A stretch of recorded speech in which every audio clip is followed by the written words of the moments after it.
How's it going, guys? Sir Jerry here sa Pinoy Car Talk, no?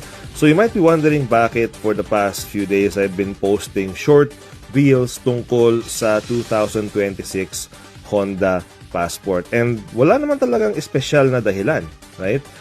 It's just because I was reminded of how I genuinely really like itong sasakyan na ito nung nakita ko siya sa delivery bay ng dealership namin.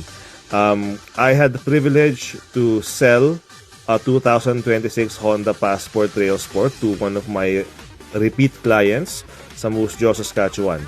So if familiar ka, Moose Jaw, Saskatchewan to Edmonton is roughly about 6.5 hours away, no? So for that amount of time, for those 6.5 hours, I got the experience to drive the Honda Passport. And I was really impressed with the way na it handled. I was really comfortable during sa biyahe, right? 6.5 hours na drive na yon. Napaka-komportable niya, especially for somebody like me, no? The great leg room was there, right? Yung space sa likuran, yung fact na it was a V6, like I personally like yung mga V6 kasi pag nagda-drive ka sa highway, syempre, you need that extra power, especially if you're driving like me. I like to overtake, I like to go a little bit faster, so I found that, more fun to drive in the Passport. And overall talaga, for me, yung aesthetics niya.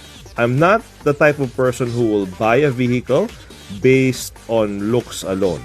And the Honda Passport is an awesome combination of really looking aggressive, looking masculine on the exterior, while still being smooth, while still being smooth on the road.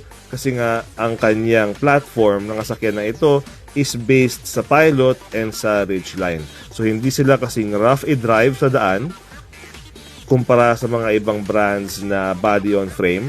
Right? Hindi na sila ganun kabigat. So, hindi siya, believe it or not, hindi siya ganun kalakasan sa gas. And it has all the modern features and amenities na I personally would like in my vehicle. Gaya nito. Yung panoramic sunroof, the heated seats, the GPS, the heated steering wheel, right? So, I just wanted to share that with you guys and hopefully ma-reconsider ninyo ang 2026 Honda Passport pag nag-shopping kayo ng sasakyan.